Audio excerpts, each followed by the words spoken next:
Hey, Coach, so glad you found us on YouTube. Couple things. First of all, make sure you subscribe and like. Second thing is go check check out teachhoops.com for coaches who want to get better.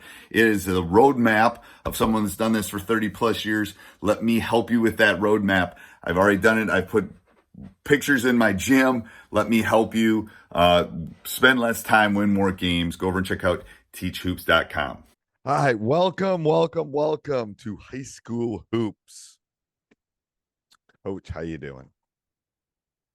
I'm getting tired. I know you are, because we're doing late night. We're batching a couple of these because Coach Collins has got camp coming up and all sorts of cool stuff because it's June, baby. But before we jump in, I'd like to give a big shout out to our two sponsors. First of all, Dr. Dish, the #1 shooting machine on the market. I know I've been teasing out what I'm going to be doing with them. It's going to be really cool. I'll give you a hint because I haven't the last couple of weeks. If you've ever bought or seen Masterclass, Yeah, I've seen it. Okay. Have you seen Gino's? Gino's Masterclass is really good. I haven't watched Coach K's yet. How much does that cost? It's like $90 a year, I think. And they have like cooking ones and acting ones. Anyway, so that's the hints. That's all I'm telling you. Masterclass, Dr. Dish, me, Coach Collins. That's my hint. But anyway, go over and check them out. Mention me and you'll get you'll get a big discount, $450 off. You won't find a better discount anywhere on the web because that's part of my deal. Otherwise, I love their machines, but I want to give all of you the best deal that I can. Also, go over and check out teachhoops.com for coaches who want to get better. It's a one-stop shop. It's what I would have wanted in my 20s, maybe 30s, when I wasn't sleeping, had little kids, not an empty nester that I'm going to be in like 78 days. Something like that. I think Emma moves in August 17th. So anyway, the funny part is here, you'll love this, Jake, because you know Drew. So Emma's moving out the 17th. Drew's going to Stanford this summer school, and then he's flying back the 20th. So we're not going to be empty nesters because he's going to be flying back before he goes to school in September. So that'll be good for mom, I think. She'll at least have one of her little chicks in the house. All right, so that's a great lead in. I should run a podcast. That was a great lead in because you know what? We're going to talk about balance today. Basketball and life balance. How about that for a lead in? What's your thought on balance? Is that why you got out of coaching? Was it balance or was it just needed a change or wanted to teach somewhere else? I don't know if we've ever had this conversation, or maybe you don't want to have this conversation. I think that I realized that I was the type of person that if I didn't really start to work on balance in my everyday life, that I would never be happy of what I am as a dad, a husband. And so I had to put those people in my life first. Because as much as we love the game of basketball, it can become an obsession. I mean, a lot of people are it really is. It's crazy. And I tell people the most important teaching and coaching job you have is being a parent. Everyone's a teacher and a coach. Hate to break it to you. Some people are really good at it and they know how to organize their time. And I also think it's where you are in regards to your life. I think it's really hard. For me, when I started coaching, I was a head coach at age 26. That's a lot. I just got married, had a brand new baby. It was a lot. And I did it for 5 years. And I think at some point, I'm like, another child on the way. I'm like, oh, I just need to slow down a little bit. And time will come and it'll be my time again at some point, if it does happen. But sometimes and you see a lot of this. You see a lot of coaches that will take some time and then they get back into it. A year. I mean, you and a couple other coaches across the state can say you've contested the time to be able to do it for that long. Not many people can. Not many people can. I can maybe think about a few coaches that have done it, and some coaches that have tried to do it and that not necessarily have the best balance in their everyday life. Right. It's not easy to do. It's not. And I'll give some people some hints.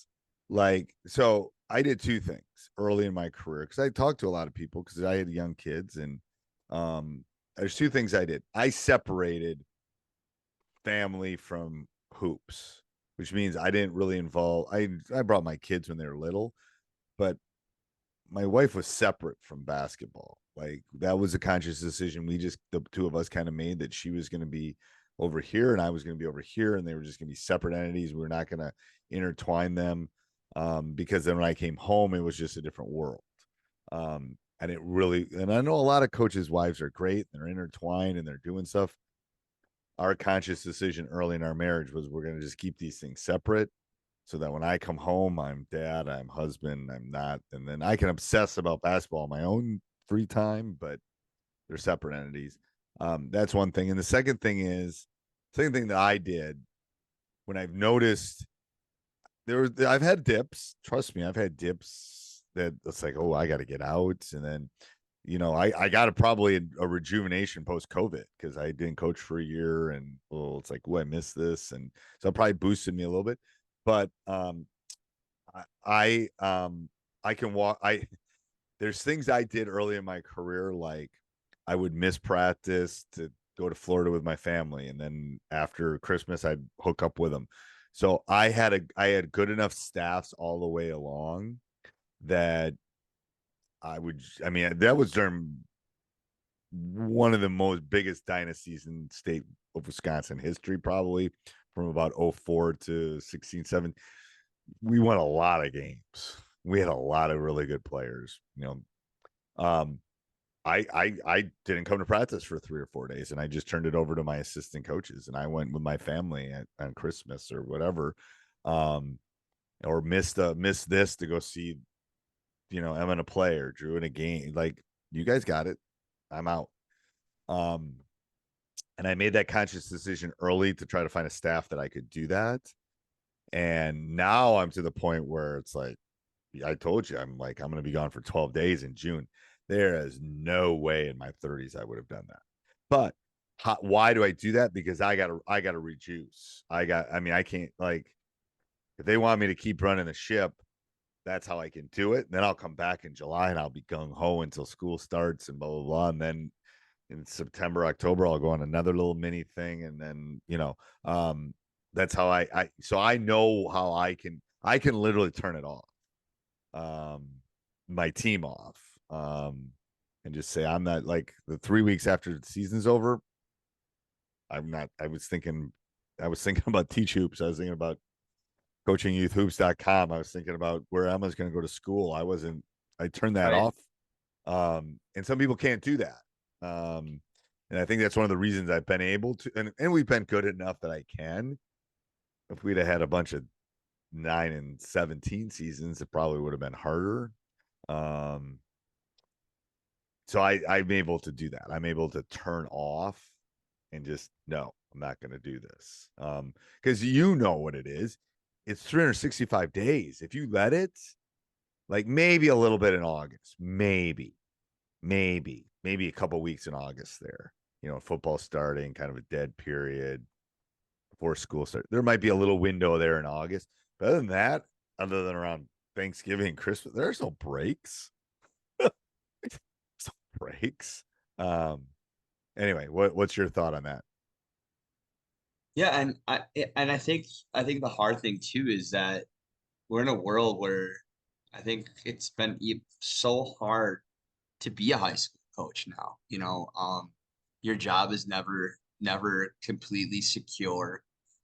Your private life it always seems like it's released out on the media. I mean, people don't, it becomes very challenging, to have that separation because of how the world is now with technology. You could Google any coach's name on Google, and more than likely you're going to find images and articles about that and stuff. And it's like, you just have to learn how to separate yourself, which becomes a challenge sometimes. But like, ultimately, balance is learning to find other things that give you enjoyment too. I don't know, like, me, working out has always been my go-to thing. And spending time with my family. I don't know. I know you like to go fishing, but Fishing, to be honest with you, I like, just like today, it kind of cooled down a little bit. I like just going for a long walk. Yeah, be honest with you're a you. walker. You like to walk. You I got a dog do. too. I have dogs, and I like to go on a walk, and I'll put on, I don't tend to listen to basketball podcasts. I'm going to be real. I'm sure people listen to us when they're walking, but I do this, 13 times a week. So I don't need to listen to basketball podcasts. But I'll listen to like literally. So I listen to music, I'll listen to nothing. I will listen to a finance podcast. I will listen to a Disney podcast. I will listen to a masterclass sometimes. It's like wide. It's just kind of my feeling. Like, what do I feel like today? Um, Yeah, I like to read too. yeah. And I don't always want you don't always want to be reading about basketball. Try to read something different.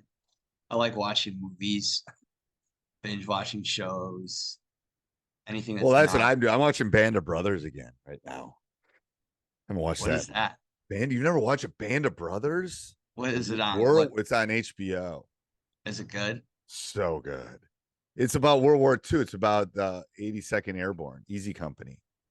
It's unbelievably good. If you like World War II, unbelievable. The book's crazy good. The I book's love like, war movies, so oh my gosh. Then once you watch, then they have one in the Pacific too. I don't remember what that's called. Tom Hanks did it. It's unbelievable. It's like probably 15 years old. So good. I haven't watched it in probably 5-7 years. So it's I one of don't those have things. HBO. I wonder if they have it on DVR. I bet you they have it on DVD. I bet you I can rent it from the library. Oh, Band of Brothers definitely Yeah. could rent it from. You have a DVD player? Is it next to your tube TV? Why? Is your TV color or black and white? Wow. Wow. Hey, this is funny. You shouldn't talk. You were the original. You were recording games and using VHS when I was Well, still in elementary yeah, a school. long time ago. So you can ridicule my I TV can. all you want, but I saw seriously, Michael Jordan. I saw Michael Jordan in 1982 hit that shot on a black and white TV in our basement. yeah, I wasn't even. I I wasn't would, even. My yeah, parents weren't even married yet. I know. I was watching, and I was playing wiffle ball with my brother, and we had a black and white TV. I tell the kids about black and white TV. They go, "What are you talking about?" I go, "The hell, we had one colored TV. Everything else was black and white." And they go, "Why? Because it was cheaper." Talking about. I mean, I was like watching black and white until at least the late 80s or mid 80s, I think. I don't know. They go, "What?" I go, "You know who the remote control was? Was me." You talking about? Your garage door opener was me. I know. I remember my first big screen TV and how like so big and bulky it was back in the day. A big Oh, you screen. know why those big tube TVs were so heavy? Do you know Why? that? Because there's cement in them. They don't want them tipping over and killing kids. That makes sense. So I'm always wondering, like, I literally had to have I had a big tube in the basement. I had to have a couple of my players. This must have been 7-8 years ago. I couldn't lift it. And I go, what the hell? And so I asked somebody and they go, no, they put cement and stuff in the bottom to make it really heavy. So it wouldn't, if a kid climbed on it, it wouldn't tip over because the tubes, anyway, you can't give those things away anymore. Like, What, those big gaudy TVs? oh yeah. And the funny No. part is I gave a piano away today. We had a piano, couldn't give it away. No one wants a piano. Free. I wrote free. It was on Nextdoor and Facebook. No one wanted it. And you know why? Because it took 4 of us to get the thing into a pickup truck. Exactly. Thing weighs a ton. I was the happiest person in the world when that piano left this house because I had to get Drew out of bed because Drew's like 21 and strong. It's like the 3 of us ain't getting this on the thing. We need you, Drew. It's crazy. Anyway, see, this is balance. I was doing things that was balanced, so I'm pulling it back into balance. Anyway, anything else, Coach? I know you're looking tired. It's late, man. It's almost 10 o'clock. Hey, I know. I usually sleep in by now. You gotta go teach those little ones. Yeah. I'm sure I they're do. not wired at the end of the year. You got air conditioning in that elementary school? Ooh. Do you have AC in your building? I got AC in my room. That's all I know. Yep. Big smile for those of you who are listening. All right. Until next week, Coach. Hey, Coach, so happy you enjoyed the video. Make sure you subscribe and like. Go over and check out teachhoops.com for coaches who want to get better.